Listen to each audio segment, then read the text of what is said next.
एक rapid fire ये rapid fire वो फंसाने वाला फायर, मतलब फंसाने वाला। तो खाली आपको लाइसेंस थोड़ी है कि आप हमें फंसाएंगे। हेडलाइन नहीं मिला तो रैपिड फायर दो, जिसमें वही बोलना है जो इन्होंने मुझे ऑप्शन देने हैं। राहुल गांधी अच्छे हैं खराब हैं, तब कुछ तो कुछ बोलोगे। अच्छे बोले तो भी मारे गए, बुरे कहे तो भी मारे गए। ये मेरा क्वेश्चन ही नहीं था, इन्होंने खुद जवाब चलिए तो चलिए फिर आपने जो सवाल पूछा नहीं आप रैपिड फायर अपना कर लो, ओरिजिनल जो लेके आए वो कर लो। अच्छा तो आप बताइए, मोदी के बनाम मैं 4 नाम बताती हूँ, इनमें से कौन उनको रियल चैलेंज दे सकता है for a prime ministerial role? Rahul Gandhi, Priyanka Gandhi Vadra, Mamata Banerjee, Arvind Kejriwal.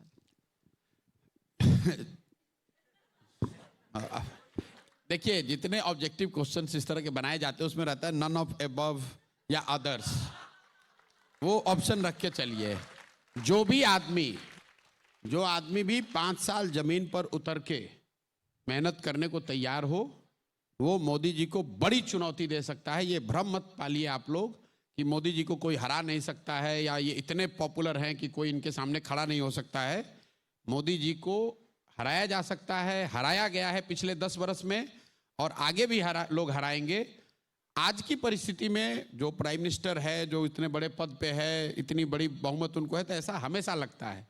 लोगों को ऐसा ही लगा होगा कि राजीव गांधी को कोई नहीं हरा सकता जब उनको 400 सांसद थे। भाई साहब, कृष्ण जी तो नहीं उतर के आएंगे ना, इन्हीं में से चुनना पड़ेगा। अभी तो प्रेजेंट यही ऑप्शन। ठीक बात है। मान लीजिए कि यही डिबेट हम लोग 1977 में कर रहे होते तो कोई ज्ञानी आदमी ये बता सकता था कि जेपी 77 साल के कोई एक आदमी है जो कि इंदिरा गांधी को चुनौती दे देंगे?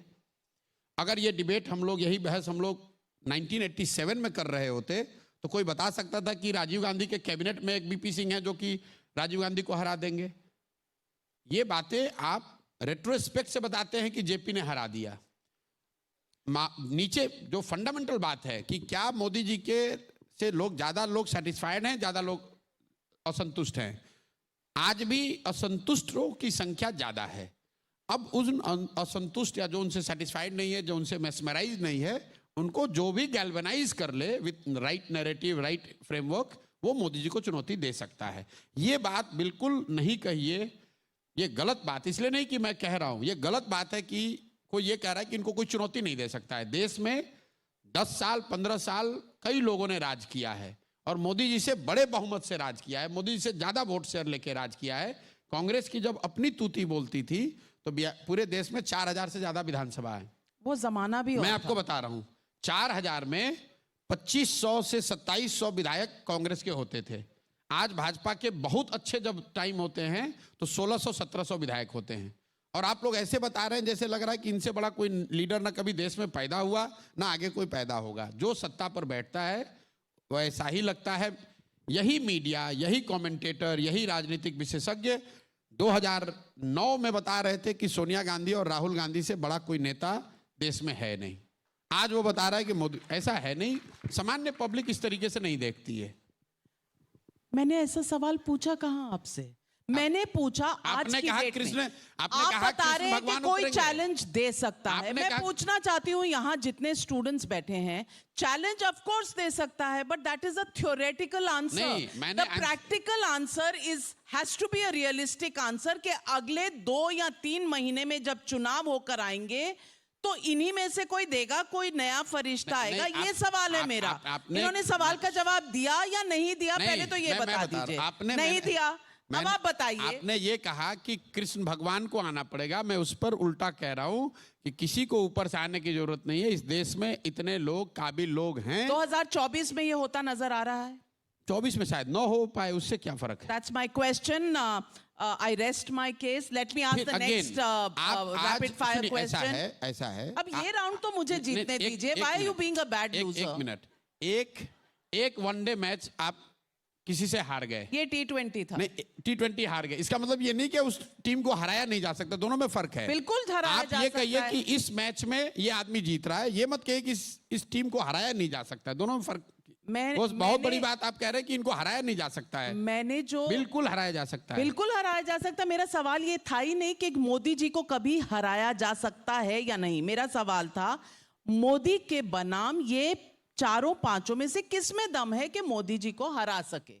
Realistic question from the existing choices. मैं आपको बता रहा हूं, Congress with a right leadership can take on Modi any day and put a very Is that formidable leadership challenge. there today? Because you have not chosen Rahul Gandhi. Then says Rahul Gandhi can do it. मैं Rahul कह रहा Gandhi is हूं not कि- the right leadership. मैं ये कह रहा हूं कि Congress with right leadership has the ideological bandwidth, space and support big enough to mount a very formidable challenge to BJP and Modi. Okay, the corollary of this.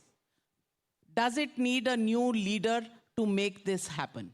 It requires a reincarnation of Congress, a new Congress with a new leadership, a new face, new approach, new narrative. Again, बहुत लंबा सवाल है, इसलिए rapid fire पे वापस आते हैं. लंबे सवाल नहीं, छोटे सवाल. ईवीएम पर भरोसा रखना चाहिए या नहीं रखना चाहिए? अगर भरोसा नहीं है तो उस पर आंदोलन करना चाहिए, ड्राइंग रूम में बैठ के बात नहीं करनी चाहिए. अगर ईवीएम पे भरोसा, देखिए ईवीएम के सवाल को रैपिड फायर में मत बांधिए. 3 इसके पहलू हैं. एक टेक्निकल पहलू है, एक ऑपरेशनल पहलू है और एक पॉलिटिकल बात है. Technically whether EVMs can be hacked और नॉट, कोई भी आदमी जो टेक्नोलॉजी समझता है वो कहेगा हाँ भैया थियोरेटिकल प्रोबेबिलिटी है, किया जा सकता है. Operationally is it possible to do it in 10 lakh booth? Very unlikely. 10 lakh booth में आप ईवीएम हैक कर दो, मैनिपुलेट कर दो, किसी को पता नहीं चलेगा, इसकी संभावना बहुत कम है. और पॉलिटिकली अगर आप समझते हैं कि ईवीएम मैनिपुलेटेड है, then you don't need to go on yatra, you don't need to talk about farmers, you don't need to talk about unemployment, you just need to talk about EVM. And you just need to say कि भैया मैं तब तक चुनाव नहीं लड़ूंगा जब तक EVM को नहीं हटाओगे. पूरे देश की पार्टियों को जिनका भी इस पर भरोसा नहीं है उसको कहना चाहिए, क्योंकि आपको मालूम है कि आप मुद्दे कोई भी उठा ले, अगर ईवीएम ही एक्ट है तब तो आपका कोई फायदा मिलेगा नहीं. ये नहीं होना चाहिए कि सुबह में आपने कहा ईवीएम ठीक नहीं है, शाम होते होते आपके पक्ष में रिजल्ट आया तो कह रहे नहीं ठीक ही है, पूरा भरोसा नहीं लेकिन थोड़ा बहुत चलिए अब काम चल गया. फिर अगले दिन रिजल्ट गड़बड़ हुआ तो कह रहे ईवीएम पूरा ही खराब है.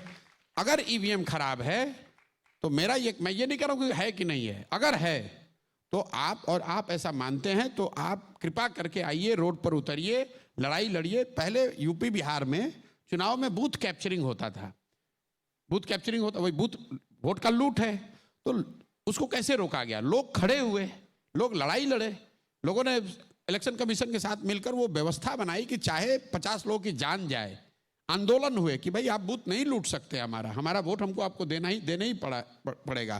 तो अगर ईवीएम पे सिर्फ बैठ के प्रेस कॉन्फ्रेंस करने से या डेमो दिखाने से नहीं होगा, अगर आप मानते हैं कि ईवीएम हैक हो सकता है या हो रहा है तो उस पर जन आंदोलन करने की जरूरत है.